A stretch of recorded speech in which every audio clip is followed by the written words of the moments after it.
నీకేమన్నా పిచ్చా? ఎప్పుడో ఒకసారి చూసిన వాణ్ణి పెళ్లి చేసుకుంటానంటావేంటి? అక్క మాటలకి కోపం తెచ్చుకోలేదు కృష్ణ. ప్రేమించి పెద్దల్నెదిరించి కాదంటే పారిపోయి బావను రాక్షస వివాహం చేసుకున్న మా అక్క ఇలా మాట్లాడడం ఏమన్నా బావుందా? అంది పైకి చూస్తూ. పైకి చూస్తావేంటే? నాతో మాట్లాడక మధుప్రియ కసిరింది. ఆ భగవంతునికి చెప్పుకుంటున్నాను, నువ్వు వినడం లేదు కదా. అయినా నేనేం రాక్షస వివాహం చేసుకోలేదు. మీ బావ నన్ను క్షేమంగా ఇంట్లో దింపి అందర్నీ ఒప్పించే చేసుకున్నారు అంది మధు. పారిపోయావా లేదా? లేదు, ఇంట్లో సంబంధాలు చూస్తుంటే భయపడి తన దగ్గరికి వెళ్ళి విషయం చెప్పానంతే. "హ్మ్, నీకో న్యాయం నాకో న్యాయమా? మరి నేను ప్రేమించిన వాడు నాకు దక్కకూడదా?" అది కాదు కృష్ణ, నీకతను మళ్ళీ కనిపించలేదుగా. అందుకే అతను నాకు కనిపించే వరకు నువ్వు నాకు సపోర్టుగా ఉండాలి. ఒకప్పటి ప్రేమ పక్షివి, ఇప్పటి ప్రేమ పక్షికి తోడుగా ఉండాలి. దేవా, నువ్వే నన్ను కాపాడాలి. పైకి చూస్తూ అంది మధుప్రియ. పైన ఉన్నది నా ఫ్రెండ్, అందర్నీ కాపాడడమే ఆయన పని అంది కృష్ణ. ఇప్పుడు నన్ను ఏం చేయమంటావే? అలారా దారికి. నువ్వు హైదరాబాద్కి వెళ్ళేటప్పుడు నన్ను కూడా నీతో తీసుకెళ్ళు. అతను నన్ను కలిసింది అక్కడే కాబట్టి నా అదృష్టం అక్కడే పరీక్షించుకుంటాను. అమ్మా నాన్న నిన్ను పంపిస్తారా? ఆ సంగతి నువ్వు ఆలోచించుకో, నాకేం సంబంధం లేదు. రాక్షసి రాక్షసి అక్క కూడా రాక్షసే అవుతుంది. పోవే, చిరాగ్గా అనేసి ఫోన్ తీసుకుంటూ బాల్కనీలోకి వెళ్తుండగా, ఇదిగో మీ ప్రేమ సంభాషణలు పూర్తయ్యే వరకు నేను మేల్కోలేను గాని ఆ లైట్ తీసి ఫ్యాన్ వేసి డోర్ మూసుకొని వెళ్ళు అంటూ దుప్పటి కప్పేసుకుంది కృష్ణ. నిజంగా రాక్షసివేనే అంటూ అన్ని పనులు చేసి బాల్కనీలోకి వెళ్ళిపోయింది. అబ్బా, అమ్మా నాన్నని ఒప్పించేసరికి తల ప్రాణం తోకకొచ్చిందనుకో. బస్ కదిలాక అంది మధు. ఎగ్జామ్స్ అయిపోయాయి కదా అని ఇక ఏ కర్కోటకుడికో నన్ను అప్పచెప్దామని కుట్ర పన్నారు కదా, అది వాయిదా పడిందని వాళ్ళ బాధ. చిప్స్ లాగిస్తూ అంది కృష్ణ. చాలే, అలా ఎందుకు అనుకుంటావు? మంచివాడినే చూస్తానులే నవ్వు దాచుకుంటూ అంది మధు. నా తొలి చూపులో నన్ను దోచుకున్నవాడు తప్ప మిగతా ఎవరైనా ఎలా ఉంటే నాకేం? మరి అన్ని ఆశలు పెంచుకోకు. అతను నిన్నిష్టపడాలిగా. అతని ఒక్క చూపులో నా బ్రతుకు సాగే బంగారు బాట కనిపించేసింది. మధుప్రియ చెల్లెల్ని దీక్షగా కొద్దిగా కలవరంగా చూసింది. కృష్ణ, అతని మనసు తెలిసేదాకా కలలు కనకు. అతను కాదంటే తట్టుకోలేవు. Okay madam. మధుప్రియ చిన్నగా నవ్వేసింది. కృష్ణ, ఒకవేళ అతనికి పెళ్ళైతే ఎలాగే? భయంగా అంది మధు. అక్క, నేనతన్ని చూసి 3 నెలలు కూడా దాటలేదు, అప్పుడే పెళ్ళైపోతుందా? ఒకవేళ అయితే? కృష్ణ కళ్ళు రెపరెపలాడాయి. అతను నన్ను ఇష్టపడలేదని. ఇంకేముంది, కృష్ణ కళ్ళల్లో అనిర్వచనీయమైన బాధ. చూసి కృష్ణ, నిన్ను బాధ పెట్టాలని కాదురా, నువ్వు దేనికైనా సిద్ధంగా ఉండాలని చెల్లెలిపై చెయ్యి వేస్తూ మృదువుగా అంది. కాసేపు మౌనం తర్వాత, ఇంతకీ అతన్ని ఎక్కడ ఎప్పుడు కలిసామో చెప్పనే లేదు అడిగింది మధు. అది నీ పెళ్ళైన కొత్తలో. ఒసై రాక్షసి, ఇప్పుడు కూడా కొత్తలోనే ఉన్నామే. పెళ్ళై 3 నెలలు కూడా కాలేదే. ఏదో మీ బావ అనుకోకుండా క్యాంపు వెళ్ళబట్టి గాని ఎలా ఉండాల్సిన రోజులే ఆక్రోశించింది మధుప్రియ. అదేలే, అందుకేగా పుట్టింట్లో పడున్నావు ఇన్ని రోజులుగా. లేదంటే నా బాధ వినేవారెవరు? సరేలే, సంగతి చెప్పు. ఇల్లు చేరగానే బోలెడు పని ఉంది. రేపు మీ బావ వచ్చేలోగా ఇల్లు సర్ది అందంగా అలంకరించి ఇంకా ఇంకా నువ్వు కూడా చక్కగా అలంకరించుకొని ఎదురు చూస్తూ. చాలాపు, వస్తున్నావుగా పానకంలో పుడకలా కచ్చగా అంది మధు.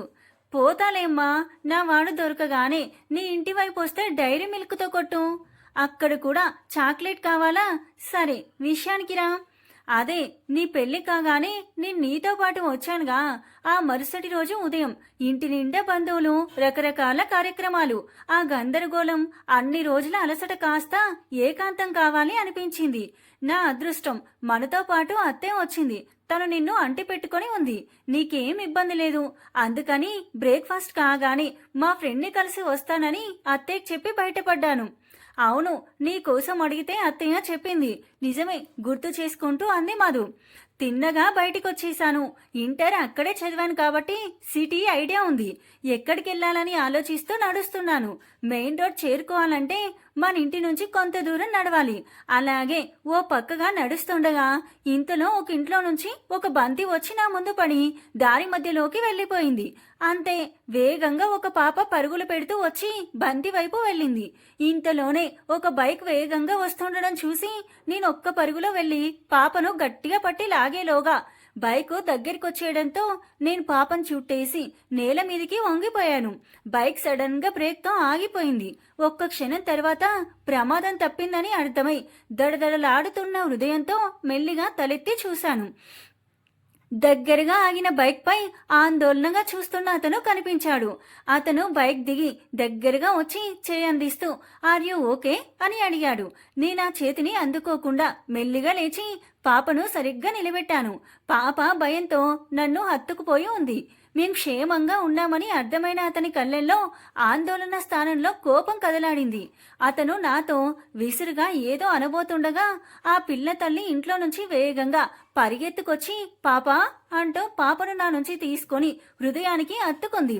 ఆ తల్లి ఆవేదన అర్థమై నేనిట్స్ ఓకే, పాపకి ఏం కాలేదు అంటూ అతని వైపు చూశాను. ఈసారి అతని కళ్ళల్లో కోపం మాయమై ఆశ్చర్యం, ప్రశంస కనిపించాయి. చాలా చాలా థ్యాంక్స్ అండి.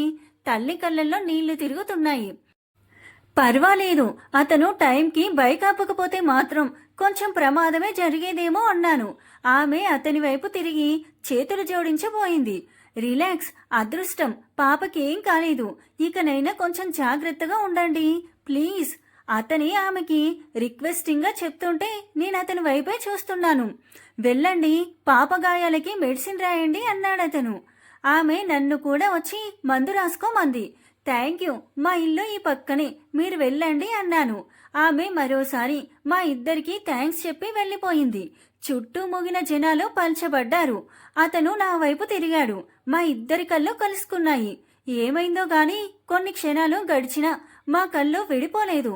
సడన్ గా హారన్ శబ్దం విని తేరుకున్న అతను నన్ను నిశితంగా పరిశీలించాడు. నేను కూడా అతన్ని రూపాన్ని ఇదిగో ఈ కళ్ళల్లోనే నింపుకున్నాను. Are you okay? అతను మళ్ళీ అడిగాడు. ఎంత మధురంగా ఉంది అతని కంఠం. నేను మంత్రముగ్ధురాలై తల ఊపాను. అతని పెదవులపై చిరునవ్వు తొణికిసలాడింది. డ్రాప్ చేయన మిమ్మల్ని? ఎక్కడుంటారు మీరు? మా ఇల్లు కూడా ఇక్కడికి దగ్గరలోనే ఉంది. వచ్చి మెడిసిన్ రాసుకుని వెళ్తారా? అతను అడుగుతున్నాడు.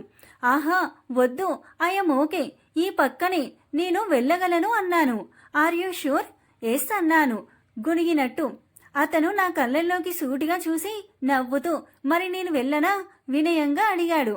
యా, వై నాట్, వెళ్ళండి అని ఒక్క క్షణం ఆగి థ్యాంక్ యూ సో మచ్ అన్నాను. నేనతని కళ్ళల్లోకే చూస్తూ మీకు కూడా థ్యాంక్స్, పాపని కాపాడినందుకు అంటూ బైక్ స్టార్ట్ చేశాడు. మళ్ళీ నా కళ్ళల్లోకి చూసి చిరునవ్వుతో బాయ్ అంటూ వెళ్ళిపోయాడు. నా ప్రాణం కూడా అతనితోనే వెళ్ళిపోయినట్లు అనిపించింది ఆ క్షణం అని చెప్పి ఆగి సీట్లో వెనక్కి వాలి కళ్ళు మూసుకుంది కృష్ణ. నిశ్శబ్దంగా వింటున్న మధు చిన్నగా శ్వాస తీసుకొని ఇన్నాళ్ళు చెప్పలేదేం అడిగింది. ఏమని చెప్పను, అదొక ఇన్సిడెంట్ అని మర్చిపోవడానికే ప్రయత్నించాను. నాన్న నాకు సంబంధాలు చూస్తున్నారని తెలియగానే అతనే కళ్ళల్లో మెదిలాడు. అతను నా వాడైతే ఎంత బాగుంటుంది కదా అనిపించింది. ఆ ఊహకే మనసు పులకరించిపోయింది. కానీ భయం కూడా వేసింది. ఒక 5 నిమిషాల పరిచయానికి ఇంత ప్రాముఖ్యతనివ్వడం కరెక్ట్ కాదేమో అనిపించింది. కానీ ఏం చేయను, అతని కళ్ళల్లో ఆ క్షణం మెదిలిన భావాలు, నా మనసులో రేగిన ప్రకంపనలు నన్ను నిలవనివ్వడం లేదు. అందుకే ఎలాగైనా అతన్ని వెతికి పట్టుకోవాలి అనుకున్నాను. అతను నన్ను మర్చిపోలేదని ఎందుకో నా మనసు పదే పదే చెబుతుంది. సరే, అతని ఇల్లు కూడా మన ఇంటి దగ్గరే అన్నాడు కాబట్టి ఎలాగైనా వెతికి పట్టుకుందాం. నీ నమ్మకం నిజమై అతను నిన్ను మర్చిపోకపోతే నీ తొలి వలుపు నీదై తీరుతుంది. అక్క, నేను అనుచితంగా ప్రవర్తిస్తున్నానా బేలగా అడిగింది. అలా అని కాదు గాని చూద్దాం, ప్రయత్నించి చూడడంలో తప్పేమీ లేదులే. నువ్వు ఎవరికి నష్టం చేయడం లేదుగా. కాకపోతే నువ్వు దేనికైనా సిద్ధంగా ఉండాలి. ఇందులో సక్సెస్ కాకపోతే మాత్రం కుంగిపోకూడదు. అలా అని మాట ఇవ్వు. తప్పకుండా ధైర్యంగా ఉంటానక్క. ప్రయత్నించలేదన్న బాధ ఉండకూడదని ఈ ప్రయత్నం. సరే, కాసేపు కళ్ళు మూసుకో, రిలాక్స్ అవ్వు. సీట్లో వెనక్కి వాలి కళ్ళు మూసుకుంది కృష్ణప్రియ. కళ్ళెల్లో అతని రూపమే కదులుతుండగా తన ప్రయత్నం సఫలీకృతం అయ్యేటట్లు చేయమని భగవంతుణ్ణి కోరుకుంది. బస్ గమ్యస్థానం చేరుకుంది. ఇద్దరూ బస్ దిగి బయటికి వచ్చారు. క్యాబ్ బుక్ చేసుకుని ఇంటికి వచ్చేశారు. ఏ కూర చేయను ఫ్రెష్ అయి వచ్చాక అడిగింది మధు. కృష్ణ ఒక్క క్షణం ఆలోచించి, ఎలాగో కాసేపు ఆగి బావ కోసం వంట చేయాల్సిందే కదా, ఏ ఉప్మానో చేసుకొని తినేసి వంటకి ఏమేం కావాలో చూస్తే బెటర్ కదా అంది. సరే పద. ఇద్దరూ కిచెన్లోకి వచ్చి చూశారు. గదులన్నీ ఇంత నీట్గా ఉన్నాయేమిటి అడిగింది కృష్ణ. పని మనిషి వద్ద కీస్ ఉంటాయి, నిన్ననే ఫోన్ చేసి ఇల్లు దులిపి తుడిచి పెట్టమని చెప్పాను అంది ఉప్మాకి కావలసినవి తీసి పెడుతూ. మంచి పని చేశావు అని ఉప్మాకి పోపు వేసింది కృష్ణ. ఇద్దరూ కబుర్లు చెప్పుకుంటూ తినేసి టీ తాగి వచ్చి బెడ్ పై వాలిపోయారు. ఓ గంట రెస్ట్ తీసుకోదల్చి కళ్ళు మూసుకున్న కృష్ణ మనసులో ఒకే ప్రశ్న, తన ప్రయత్నం ఎంతవరకు సఫలీకృతం అవుతుందా అని. కాసేపటికి మధు లేవడం, ఆ పని ఈ పని చేయడం తెలుస్తూనే ఉంది. ఎన్నో రోజుల తర్వాత కలుసుకోబోతున్న అక్క బావల మధ్య నిజంగానే పుడకలా వచ్చింది తను. ఇంట్లో పని పూర్తి కాగానే ఏటైనా చెక్కేస్తే ఎప్పటినుండో ఇక్కడే ఉండే బీటెక్ ఫ్రెండ్స్ తనని వాళ్ళ ఇంటికి రమ్మని పిలుస్తున్నారు. ఎవరో ఒకరి దగ్గరికి వెళ్లి ఓ 4 రోజుల తర్వాత వస్తే బెటర్ అనుకుంటూ గబా గబా ఎస్ఎంఎస్లు కొట్టింది. కాసేపటి తర్వాత లేచి మధుకి ఇల్లు సర్దడంలోనూ వంటలోనూ సాయం చేసింది. మధు స్నానానికి వెళ్ళగానే చిన్న బ్యాగ్ తీసుకొని 2 డ్రెస్లు, ముఖ్యమైన వస్తువులు పెట్టుకుంది. స్నానం చేసి వచ్చిన మధు రెడీ అవుతుండగా కృష్ణ ఫోన్ మోగింది. పట్టించుకోనట్లు ఉన్న కృష్ణని వింతగా చూసి, నీ ఫోన్ మోగుతుంది చూడు అంది మధు. పెద్ద ఇంట్రెస్ట్ లేనట్టు ఫోన్ అందుకొని హలో అంది. కాసేపటికి ఇప్పుడా అంటూ సరే సరే అని ఫోన్ పెట్టేసింది. నా ఫ్రెండ్ ప్రీతి అక్క ఇంట్లో ఒక్కతే ఉందట, 2 రోజులు ఉందుగాని రమ్మంటుంది. నేను వచ్చానని మెసేజ్ పెట్టడం ఆలస్యం, అందరూ రమ్మని పిలుస్తున్నారు అంది అయిష్టంగా మొహం పెట్టి. తర్వాత వస్తానని చెప్పే ఏ చీర కట్టుకోవాలో అర్థం కాక తికమక పడుతోంది మధు. నేను అలాగే అనుకున్నాను కానీ ఇప్పుడు వెళ్ళాలి అనిపిస్తుంది. వాళ్లతో టైం స్పెండ్ చేసినట్టు ఉంటుంది, కొంచెం రోడ్లు కూడా సర్వ్ చేయొచ్చు కదా. నిజంగా వెళ్తావా ఏంటే చీరలన్నీ బెడ్ మీద తీసి పడేస్తూ అంది మధు. అవును అబ్బా అక్క అలా పడేకే అంటూ గబా గబా ఓ 4 చీరలు సెలెక్ట్ చేసి పక్కన పెట్టి, ఇవి కట్టుకుంటే బహు రొమాంటిక్ గా కనిపిస్తావు గాని ఇందులో ఏదో ఒకటి తీసుకో అంటూ మిగతావన్నీ బీరువలో సర్దేసింది. అబ్బా భలే తీసావే, నా కళ్ళు ఎందుకు పడలేదబ్బా వీటిపైన. ఆ కళ్ళల్లో ప్రస్తుతం మా బావ నిండిపోయి ఏ పని చేయనీయడం లేదులే. పోవే. అదే పోతున్నా. ఎక్కడికి మధు కంగారు పడింది.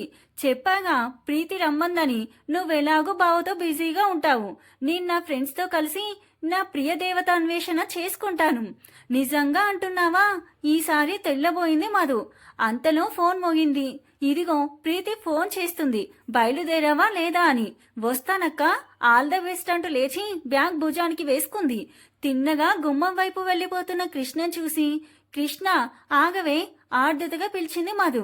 కృష్ణ ఆగి వెనుదిరిగి చూడకుండా, వెనక్కి పిలవకూడదని అమ్మ 1,00,000 సార్లు చెప్పింది, గుర్తు పెట్టుకోవు అని చకచకా వెళ్లిపోయింది.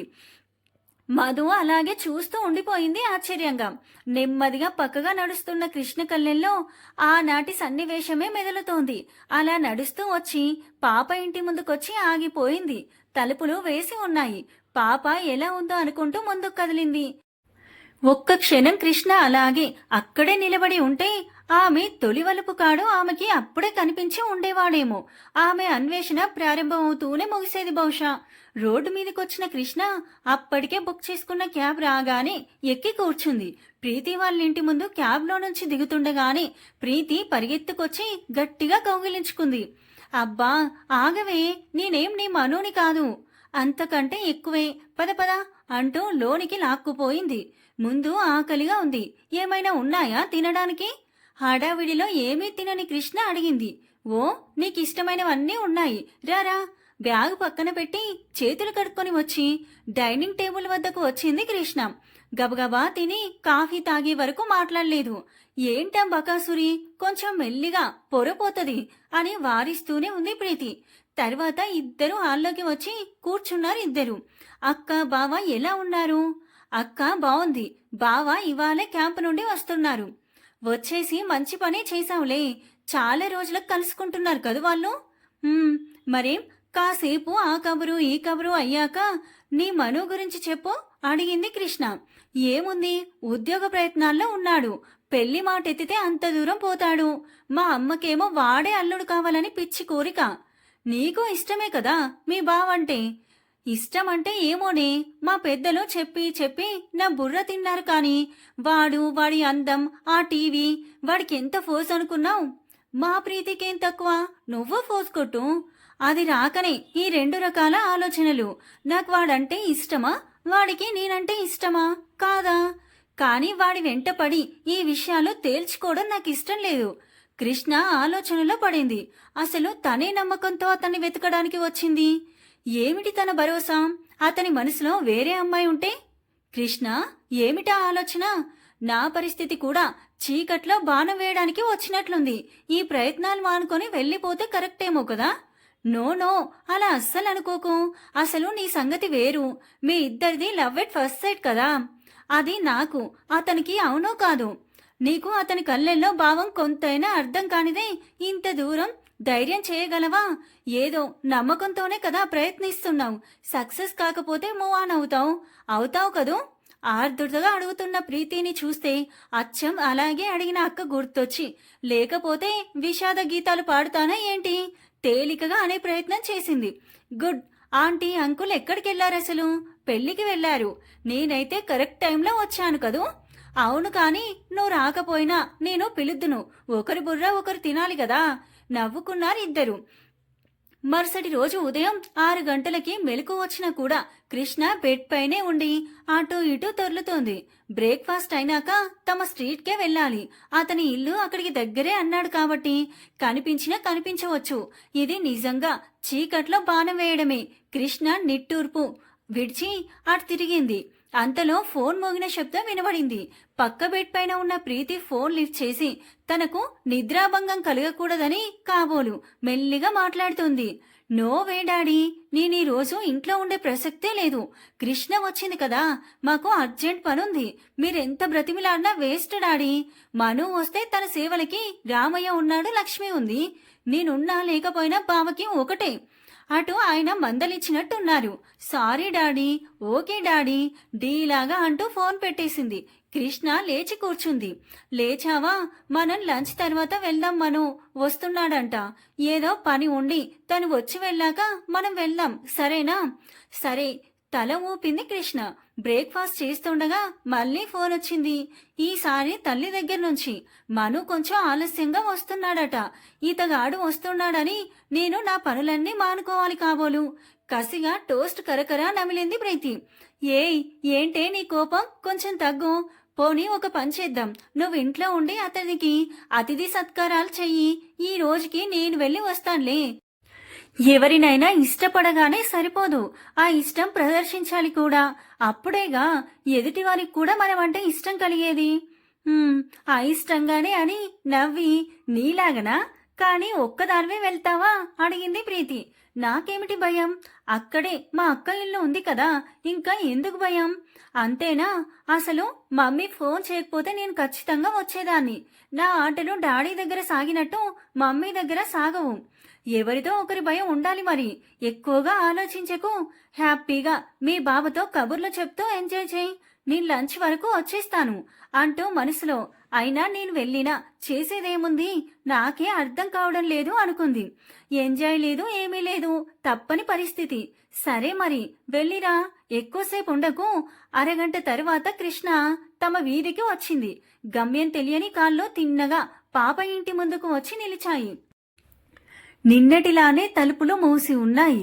పాప వాళ్ళమ్మ బాగానే జాగ్రత్తగా ఉన్నట్టుంది. చిన్న చిన్న పిల్లలు ఉన్న ఇంట్లో వాళ్ళు ఆ మాత్రం జాగ్రత్తగా ఉండాల్సిందే. ఆ రోజు సంఘటన కళ్ళ ముందు మెదులుతూ ఉండగా రోడ్డు వైపు చూస్తూ పరధ్యానంగా నిలబడ్డ కృష్ణ ఎవరిదో సున్నితమైన చెయ్యి కృష్ణ చేతిని గట్టిగా పట్టుకుంది. ఉలిక్కి పడిన కృష్ణ చప్పున వెనుదిరిగింది. ఎదురుగా ఆనాటి పాప. ఆంటీ అంటూ చేతులు చాచింది పాప.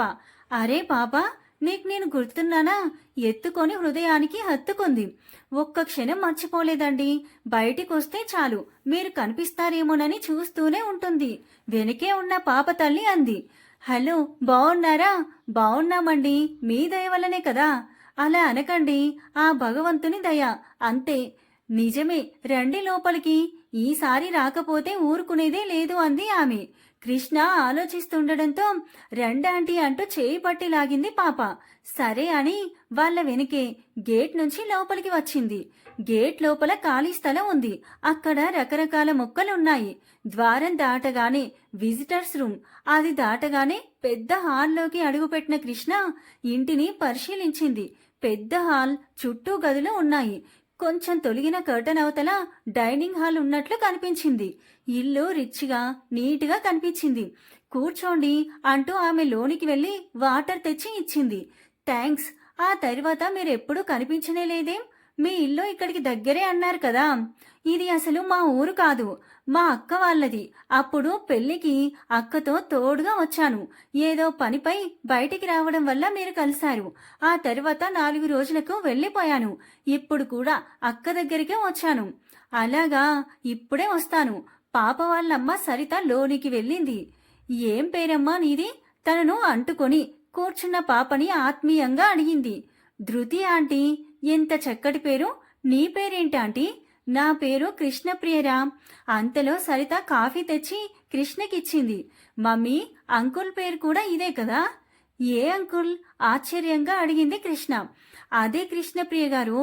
మీరు ఎవరి బైక్ కింద పడకుండా పాపని కాపాడారో అతని పేరు కూడా కృష్ణనే అంది సరిత. కృష్ణ ఒక్క క్షణం మాట్లాడలేక నమ్మలేనట్లు చూసింది. హే భగవాన్, నీవెంత కరుణామయుడివి. ఇలా ప్రయత్నం మొదలు పెట్టానో లేదో అలా అతని గురించి తెలిసేలా చేశావు. కృష్ణ కళ్ళల్లో నీళ్లు తిరిగాయి. ఆంటీ, ఏమైంది? పాప చప్పున కృష్ణ చే పట్టుకుంది. కృష్ణ కన్నీళ్లు తూడ్చుకొని ఏం లేదులేరా, కంట్లో ఏదో పడింది. అయితే అతను మళ్ళీ కలిశారా మిమ్మల్ని? సరిత కేసి చూసి అడిగింది. కృష్ణనే చూస్తున్న సరిత, అవునండి, వాళ్ళ ఇల్లు ఇక్కడికి దగ్గరలోనే ఉందట. ఎక్కువ ఈ దారి నుంచే వస్తూ పోతూ ఉంటారట. ఒకసారి అలాగే వెళ్తూ పాపను నన్ను గేట్ దగ్గర చూసి ఆగారు. కాసేపు మాట్లాడి వెళ్ళిపోయారు. తరువాత తరచుగా కనిపిస్తూనే ఉన్నారు. పాప చూస్తే ఇంట్లోకి రాకపోతే ఊరుకోదు. అప్పటి నుంచి అప్పుడప్పుడు వచ్చి కాసేపు కూర్చొని మాట్లాడుతూ ఉంటారు.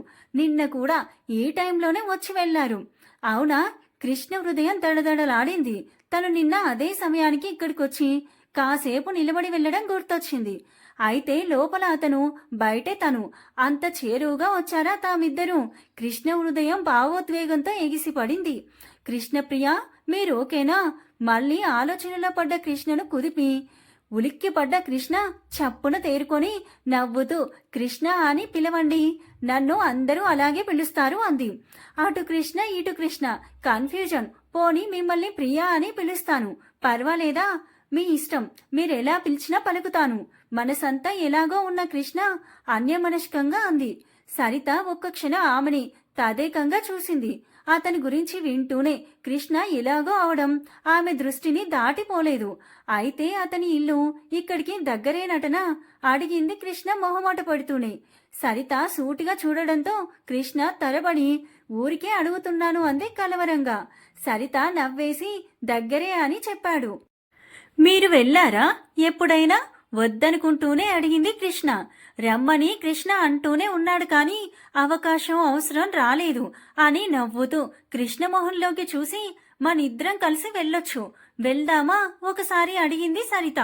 కృష్ణ ఉలిక్కిపడి, అబ్బే ఎందుకు, నేను ఊరికే అడిగాను, అసలు నాకు అతనికి పరిచయమే లేదు కదా సరిగ్గా అని కంగారుగా లేచి, ఇక నేను వెళ్తాను అంది. లేవబోతుంటే, ఏమిటా కంగారు, కూర్చో కాసేపు అని చేయి పట్టి లాగి, సారీ నువ్వు అనేశాను అంది సరిత. పర్వాలేదులేండి, అయితే నువ్వు కూడా నన్ను నువ్వు అను. ఇంతకీ మీ ఇల్లు మా ఇంటికి ఎంత దూరంలో ఉంటుంది? మీ ఇంటి నుంచి లోపలికి స్ట్రెయిట్గా వెళ్ళి మొదటి ఎడమ సందులోకి తిరగగానే 3వ ఇల్లు మా అక్క వాళ్ళది అంది పరధ్యానంగా. చాలా దగ్గరే అయితే అప్పుడప్పుడు వస్తూ ఉండు మరి. వస్తాను అంది కృష్ణ. తన కలల రాకుమారుడిని కలవడానికైనా రావాలి కదా అని మనసులో అనుకుంటూ. ఏదో లోకంలో తేలిపోతోంది కృష్ణ. సరితకి ఏదో అర్థమైనట్లుగానే ఉంది. కృష్ణ కన్నులో చంచలంగా అటు ఇటు కదులుతూ ఏదో మాట్లాడాలి అనుకోవడం, మాట్లాడకుండా ఉండడం, ఆ కంగారు తడబాటు స్పష్టంగా తెలుస్తూనే ఉంది. చిరునవ్వుతో విచ్చుకున్నాయి సరిత పెదవులు. కృష్ణ అది గమనించి ఏదోలా అనిపిస్తుండగా, ఇక నేను వెళ్తాను అంది లేస్తూ.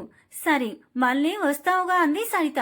కృష్ణ ఎప్పుడొస్తాడో అనబోయి బలవంతంగా మాటలు నోటి లోపలే నొక్కిపెట్టి కొన్ని రోజుల తర్వాత రమ్మంటే రోజు వస్తాను కానీ ప్రస్తుతం ఫ్రెండ్ దగ్గర ఉంటున్నాను, అక్క దగ్గరికి వచ్చాక వస్తాను అంది. అవునా, ఎందుకలా? ఇప్పుడు చెప్పలేను, తర్వాత ఎప్పుడైనా చెప్తానులే. వస్తా ధృతి, బాయ్. అప్పటిదాకా వారి మాటలకి అడ్డు రాకుండా నిశ్శబ్దంగా ఉన్న పాప బుగ్గగిల్లుతూ అంది కృష్ణ. ఆంటీ, రేపు మళ్ళీ వస్తావుగా? రేపు కాదు కాని త్వరలోనే వస్తాను. రావాలని మనసులో ఉన్నా సరిత తన మనసు పసిగట్టినట్టు అనుమానం కలిగి ఇంతలో రావద్దు అనుకుంటుంది కృష్ణ. ఆదివారం పాప బర్త్డే ఉంది, అప్పుడు తప్పకుండా రా ప్రియా. అవునా, అయితే అడ్వాన్స్ గా హ్యాపీ బర్త్డే ధృతి. నాకు అడ్వాన్స్ గా విషెస్ వద్దు, నువ్వే వచ్చి చెప్పు అంది ధృతి కృష్ణ చేతులు పట్టుకొని వేలాడుతూ. నువ్వు తప్పక రా ప్రియా, మళ్ళీ ఒకసారి కలుసుకోవచ్చుగా మనం. మా వారితో కూడా పరిచయం అవుతుంది. తను ఎన్నిసార్లు మీ ఇద్దరిని జ్ఞాపకం చేసుకుంటారో తెలుసా? లేకపోతే ఆ రోజు ఎన్ని దెబ్బలు తగులునో ఏమవునో అని మేం భయపడుతూనే ఉంటాము. కృష్ణ కూడా వస్తాడేమో. కృష్ణప్రియ మనసులో ఆశ తలెత్తింది. ఆలోచిస్తున్న కృష్ణను చూసి, ఆంటీ తప్పక వస్తావు కదూ అంది ధృతి. ఓకే, ట్రై చేస్తాను, తప్పక రావాలి అంతే. ఓకే ఓకే డార్లింగ్, తప్పక వస్తాను, సరేనా? తేలిపోతున్న మనసుతో ఇంటి లోపలికి వచ్చిన కృష్ణ సోఫాలో వాలి కళ్ళు మూసుకొని ఉన్న ప్రీతిని చూసి ఆశ్చర్యపోయింది. ప్రీతి అని అనుమానంగా చూస్తూ పిలిచింది. ప్రీతి పలకలేదు. అంతలో వంటగది నుండి వస్తున్న లక్ష్మిని చూసి, వీళ్ళ బావ వచ్చాడా లక్ష్మి అని అడిగింది. వచ్చారమ్మా. ఎంతసేపు ఉన్నారు? గంట కూడా లేరమ్మా. ప్రీతి భోజనం చేసిందా? చేయలేరమ్మా. సరే, అన్నీ డైనింగ్ టేబుల్ మీద పెట్టేసి నువ్వు వెళ్ళి రెస్ట్ తీసుకో. లక్ష్మి తల ఊపి వెళ్ళిపోయింది. కృష్ణ పైన రూంలోకి వెళ్ళి ఫ్రెష్ అయి వచ్చింది. అప్పటికి ప్రీతి లేవలేదు. ప్రీతి ప్రీతి ఎన్నిసార్లు పిలిచినా ప్రీతి కళ్ళు తెరవలేదు. వసై, లేస్తావా? నీళ్లు తెచ్చి మొహాన కొట్టమంటావా? వద్దు వద్దు, అంత కష్టపడకు. లేచి కూర్చుంది ప్రీతి. అతిథిని ఇంట్లో పెట్టుకొని ఇలాగైనా ప్రవర్తించడం? ఇంతకీ ఏమైంది అలా ఉన్నావు? ఏమీ లేదు. సరే, లంచ్ చేద్దాంరా. నాకు ఆకలిగా లేదు పో. ఆకలితో ఉన్న గెస్టుతో హోస్ట్ మాట్లాడే మాటలేనా ఇవి? కావు కాని నువ్వు నా గెస్ట్ కాదు. అసలు మీ బావతో సరదాగా భోజనం చేయకుండా ఇప్పటిదాకా ఏం చేశాం? హా, మా బావ గురించి ఎంత తక్కువ మాట్లాడుకుంటే అంత మంచిది. అదేంటి? అదంతేలే, పద భోజనం చేద్దాం. చచ్చేంత ఆకలిగా ఉంది. ఇప్పుడేగా ఆకలి లేదన్నావు. నీకోసం తింటాను పదా. బాగుంది, సరే పద. ఇద్దరు నవ్వుకుంటూ భోజనాలు ముగించి తలుపులన్నీ వేసేసి వచ్చి బెడ్ పై వాలిపోయారు. ఏమైంది ప్రీతి? అసలు నువ్వు వెళ్ళిన సంగతి ఏమైంది చెప్పు ముందు. కృష్ణ వెలిగిపోతున్న మొహంతో జరిగిందంతా చెప్పింది. ప్రీతి చాలా సంతోషపడుతూ, నయమే, గుడ్ ప్రోగ్రెస్ కదా, పాప బర్త్డేకి నేను కూడా వస్తాను అంది ఉత్సాహంగా. అంతా బాగానే ఉంది కానీ అతను కలవకపోతేనే బాగుండు కదా. అదేమిటి అలా అంటావు? ఒకవేళ అతని మనసులో వేరే ఎవరైనా ఉంటే ఇంత దగ్గరగా వచ్చి అన్ని అనుమానాలెందుకు?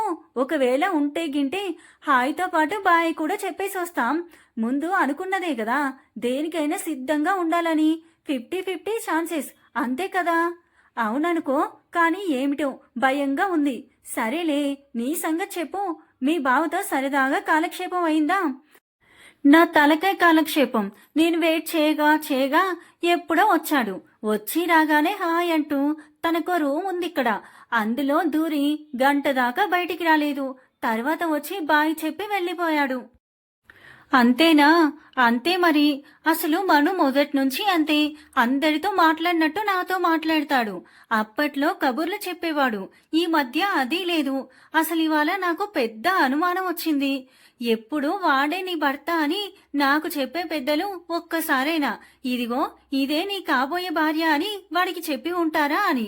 వాళ్ళ మాటలు పట్టుకొని నన్ను ఎంతగానో ఇష్టపడే వాళ్లను నా కొనగుంటితోనే చూడలేదు నేను. నిజమే కదా, పాపం ఆ తరుణ్ నిన్నెంత ఇష్టపడ్డాడో నీకు తెలుసా ప్రీతి? ఆశ్చర్యంగా అంటూ, నాకు కూడా అనిపించేది కానీ మను నావాడు అన్న ప్రేమలో విలువైన తరుణ్ ప్రేమ పోగొట్టుకున్నాను అనిపిస్తోంది. పోనీలే, కనీసం భ్రమ దూరమైంది. అయితే నీకు మను దూరమైన బాధగా ఉండదా ఇప్పుడు? ఇంకెక్కడి బాధ? మను తీరు చూస్తుంటే అసలు మా పెళ్లి పెద్దల మాటల్లోనే కాని నిజంగా జరిగేది కాదనిపిస్తుంది. అందరూ ఎన్ని అనుకుంటే ఏం లాభం? ఎదుటి వారిలో కూడా ఆలోచన ఉండాలి కదా. కానీ నువ్వు మర్చిపోగలవా అదంతా? నిజమే, కానీ అతనికి ఇష్టం లేదని స్పష్టంగా తెలుస్తున్నప్పుడు అతని వెంటపడి నన్ను ప్రేమించి ముర్రో అని వెంటపడాలా ఏమిటి? దానివల్ల దెబ్బ తినేది నా అభిమానమే తప్ప లాభం లేదు. మరి మీ పెద్దలు ఊరుకుంటారా? అప్పటి సంగతి అప్పుడు చూసుకుంటాను. ఇప్పటి నుంచే బుర్ర బద్దలు కొట్టుకోవడం ఎందుకు? తేల్చి పడేసింది ప్రీతి. సారీనే, ఇది మరీ బాగుంది. నువ్వెందుకు సారీ చెప్తావు? నిజంగా నా మనసు ఈ నిర్ణయం తీసుకున్నాక చాలా తేలికగా ఉంది. మా పెద్దలంతా చేరి నా మనసులో నింపిన భావాలు చెల్లా చెదిరై ఎంతో ప్రశాంతంగా ఉన్నాను. పెద్దలు కూడా చాలా విచిత్రమైన వాళ్ళు కదా. అందరూ కాదనుకో, వీళ్ళు చిన్నప్పటి నుంచే మన మనసుల మీద ఏవో ప్రయోగాలు చేస్తుంటారు. అసలు బాధపడేది మనమే, మళ్ళీ మన మీదే వాళ్ళకి కోపాలు తాపాలు. కానీ ప్రీతి, వాళ్ళు నిన్ను బలవంతంగా ఒప్పించే ప్రయత్నం చేస్తే ఏం చేస్తావు? ఇక వాళ్ళ మాటల్లోకి రావడం జరిగే పని కాదులే. అయినా అప్పటి సంగతి అప్పుడు చూద్దామన్నాగా. నువ్వు నాకు చాలా ధైర్యం ఇస్తున్నావు సుమా. నేను నా మనసులో దేనికైనా సిద్ధంగా ఉన్నానని అనుకుంటున్నాను, కానీ మనసు మూలల్లో ఏదో భయంగానే ఉంది అని కాసేపు ఆలోచించి, నిజమే, ఒకరి మనసులో మనం లేము అని తెలిసాక వాళ్ళ గురించి బాధపడడం, జీవితం దుఃఖమయం చేసుకోవడం ఖచ్చితంగా మన మూర్ఖత్వమే అవుతుంది. కృష్ణ సాలోచనగా అంది. చాలా మంచి మాట చెప్పావు కృష్ణ. కాకపోతే మనం మామూలుగా కావడానికి కొంత సమయం పడుతుందేమో అన్నట్టు తరుణ్కి ఫోన్ చేస్తానుండు. కృష్ణ అల్లరిగా అంది. అతన్ని అంత బాధ పెట్టాను. అతని పేరెత్తే అర్హత కూడా నాకు లేదు. అంతేనంటావా? అంతే. ఆదివారం పొద్దున్నే ఫోన్ మోగింది. Unknown number. Hello Krishna. Good morning aunty. అరే ధృతి, లేచి కూర్చుంది కృష్ణ. నిన్న తన నెంబర్ ఇచ్చింది కానీ వాళ్ళ నెంబర్ తీసుకోలేదని గుర్తొచ్చింది. Happy birthday Dhriti. Thank you aunty. వస్తున్నావుగా? తప్పకుండా వస్తానుమా. హలో ప్రియా, లంచ్ కూడా ఇక్కడే, మర్చిపోకు. సరిత గొంతు వినిపించింది. లంచ్ కంటే కష్టం సరిత. అక్క రోజుకు 10 సార్లు ఫోన్ చేస్తుంది ఇంటికి వచ్చేమని. ఇవాళ వెళ్తున్నాను. మీ ఇంటికి రాగలను కానీ ఎక్కువసేపు ఉండలేను. అదేం కుదరదు. వచ్చి తీరాల్సిందే. ఒక పని చెయ్యి, ఇక్కడికి వచ్చి తర్వాత అక్క దగ్గరికి వెళ్ళు. కానీ బావ వెంటనే రమ్మని కోప్పడుతున్నారు. ఆంటీ, నువ్వు రావాల్సిందే. మళ్ళీ పాపకంఠం వినిపించింది. I will try dear. సరేనా? ఫోన్ పెట్టేసింది. కృష్ణ, ఎవరు? ప్రీతి లేచి కూర్చుంది. పాప బర్త్డే కదా, లంచ్కి రమ్మని బలవంతం చేస్తోంది సరిత. నేను మీ ఇంటికి వచ్చిన రోజు నుండి వచ్చేయమని అక్క ఫోన్ చేసి చంపుతోంది కదా. నిన్న బావ కూడా ఫోన్ చేసి ఇవాళ ఉదయం ఖచ్చితంగా రావాల్సిందే అని కోపం చేశారు. ఏం చేయాలో అర్థం కావడం లేదు. పాప దగ్గరికే వెళ్ళాం కృష్ణ. అక్కకి విషయం తెలుసు కదా. ఇవాళ నీ కృష్ణ కలిసే అవకాశం కూడా ఉంది. అదే విషయం నేను ఆలోచిస్తున్నాం. నా గుండె ఎలా కొట్టుకుంటుందో తెలుసా? భయం లేదు బాలిక, నేను వస్తున్నానుగా నీకు తోడుగా. అంతలో ప్రీతి ఫోన్ మోగింది. ఫోన్ లిఫ్ట్ చేసి వెంటనే, డాడీ, ఈ రోజు మొత్తం నాకే పని చెప్పకండి. నేను ఆ పని చేయను, ఎందుకంటే నాకు వేరే అర్జెంట్ పనుంది అనేసింది. కానీ తప్పదు, నాకు తెలుసు. ఏదో ఒక పని చెప్పకపోతే మీకు తోచదు అంది ఉక్రోషంతో. నా కోసం కాదురా, మీ అత్త కోసం. ఏమైంది డాడీ అత్తకి? ప్రీతి ఆర్తుదగా అంది. కొంచెం జ్వరంగా ఉందటమా. మను ఊర్లో లేడట, ఈ రోజు వస్తాడట. కానీ అత్తయ్య నిన్ను తప్పక పంపించమని ఫోన్ చేసి అడిగింది. జ్వరమా? సరే వెళ్తాను డాడీ, నాకు మధ్యాహ్నం పనుంది. బావా ఆ లోపు వస్తాడా? వస్తాను అని అయితే అన్నాడు. మరి నువ్వు ఒకసారి ఫోన్ చేసి మాట్లాడు. సరే డాడీ. ప్రీతి ఫోన్ పెట్టేసి కృష్ణకేసి తిరిగి, నీ కృష్ణని చూసే భాగ్యం నాకు లేనట్లుంది. నేను అత్తయ్య దగ్గరికి వెళ్ళాలి. జ్వరంగా ఉందట. ఎక్కువ లేదట, కానీ ఒక్కోసారి ఒంటరిగా ఉండలేక అత్తయ్య ఇలా నన్ను పిలవడం మామూలే. ఇద్దరం ఒకేసారి బయలుదేరదాం. కానీ నువ్వొకవైపు నేనొకవైపు. ఇద్దరూ లేచి తయారై బ్రేక్ఫాస్ట్ ముగించారు. సరిత వాళ్ళింటికి ఇంత త్వరగా వెళ్లాలా? 11 తర్వాత వెళ్తే బాగుంటుందేమో కదా కృష్ణ అంది. పోనీ అత్తయ్య వాళ్ళింటికి వస్తావా? అక్కడి నుండి వెళ్ళొచ్చు. ఇది బెటర్ కదా. పద. ఇద్దరు ప్రీతి వాళ్ళ అత్తయ్య ఇంటికి చేరుకున్నారు. సరిగ్గా ఇంటి లోపలికి వెళ్లే ముందు కృష్ణ ఫోన్ మోగింది. బావా ఫోన్ చేస్తున్నారు. కంగారు పడుతూ ఫోన్ లిఫ్ట్ చేసి, బావా అంది. నీకోసం నేను బ్రేక్ఫాస్ట్ చేయకుండా కూర్చున్నాను. ఇంకా ఎప్పుడు నీ రాక? అదే బావా, ఒక లంచ్ ప్రోగ్రాం ఉంది, అది అటెండ్ అయి వద్దామని నసుగుతున్నట్టు అంది. నువ్వు ముందు ఇంటికొచ్చాయి, తరువాత లంచ్కి వెళ్ళు. నేనొచ్చి 4-5 రోజులైంది, ఇంతవరకు కంటికి కనబడలేదు నువ్వు. కసిరేసి ఫోన్ పెట్టేశాడు అతను. ప్రీతి బావకి కోపం వచ్చినట్టుంది. నేను ముందు ఇంటికి వెళ్ళాలి, తర్వాత అక్కడి నుంచి పాప వాళ్ళ ఇంటికి వెళ్తాను. నువ్వు లంచ్ టైంకి పాప వాళ్ళ ఇంటికి వచ్చేయి. నేను చెప్పిన అడ్రస్ గుర్తుందిగా? ఏంటో అనుకున్నవేమీ జరగడం లేదు. మనో వస్తేనే నేను ఇల్లు కదలడం. సరేలే, పాపకి నా విషెస్ చెప్పు, రావడానికి మ్యాక్సిమం ట్రై చేస్తానులే. ఓకే బాయ్ మరి అంటూ లోపలికి వెళ్ళిపోయింది ప్రీతి. కృష్ణ అక్కడ నుంచి అక్క వాళ్ళ ఇంటికి బయలుదేరింది. ఇంట్లోకి అడుగు పెట్టగానే స్వాగతం మా మరదలు మహాలక్ష్మికి అంటూ 2 చేతులు చాపి రెమ్మన్నట్టుగా ఆహ్వానిస్తూ ఎదురు వచ్చాడు నవనీత్. సారీ బావా, అసలు నేను హాయ్ చెప్పకుండా సారీ ఏంటండి మరదలు గారు? కృష్ణ అన్నీ వదిలేయి ఇంకా అంటూ ఆప్యాయంగా తీసుకెళ్లి కూర్చో ముందు. చెప్పు, ఎలా ఉన్నావు? ఎగ్జామ్స్ బాగా రాసావా? అమ్మా నాన్న బావున్నారా? ప్రేమగా అడిగాడు నవనీత్. ఫైన్ బాబా, అంతా అందరూ ఓకే అంది కృష్ణ. మీ అక్క నీ కోసం నవనీత్ ఏదో అనబోతుంటే మధుప్రియ బయటికి వచ్చింది. కలిసి ఎన్నో రోజులైనట్టు అనిపిస్తుండగా కృష్ణ అలాగే మధుని చూస్తూ ఉండిపోయింది. మొహంలో ఏదో తెలియని ఆనందం, సంతృప్తితో నిండిన వెలుగుతోంది మధు మొహం చూసి కృష్ణకి చాలా సంతోషం కలిగింది. ఏమిటే అలా చూస్తున్నావు? ఇప్పుడు గుర్తొచ్చానా? ఆ ప్రశ్నకి జవాబివ్వకుండా బాబోయ్, మా అక్కలో ఈ మెరుపు ఉత్సాహం తమరి గొప్పతనమే అనుకుంటాను అంది కొంటెగా.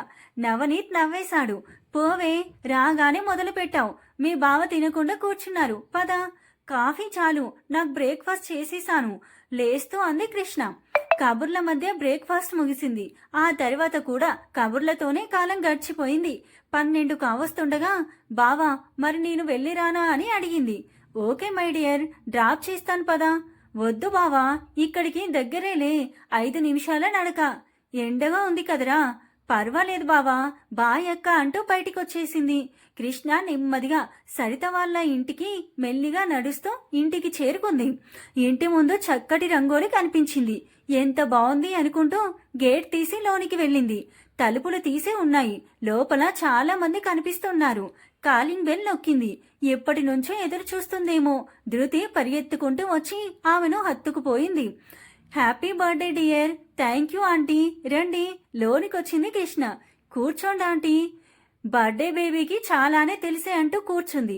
హాల్లో చాలా మంది కనబడుతున్నారు. కృష్ణ వైపు ఎవరా అని చూస్తున్నారు. ఇంతలో లోపల నుండి సరిత, వెనకే ఆమె భర్త కాబోలు వచ్చారు. హాయ్ ప్రియా అంటూ భర్త కేసి తిరిగి, సాగర్ నేను చెప్పాను చూడు, ఈ అమ్మాయే ప్రియా అంటూ ప్రియతో మై హస్బెండ్ సాగర్ అంటూ పరిచయం చేసింది. అప్పటికే లేచి నిలబడిన కృష్ణ నమస్కరించింది. కూర్చోమ్మా, నీ రుణం ఈ జన్మలో తీర్చుకోలేను సుమా అన్నాడు సాగర్. అయ్యో అంత మాట అనకండి, నా ప్లేస్లో ఆ టైంలో ఎవరున్నా పాపను కాపాడేవారు కదా అంది కృష్ణ. సాగర్ ఆప్యాయంగా చూసి నవ్వాడు. తర్వాత సరిత అక్కడున్న తన అత్తమామలు, తల్లిదండ్రులు, ఆడబిడ్డలు, చెల్లెళ్ళు అందర్నీ పేరు పేరున పరిచయం చేసింది.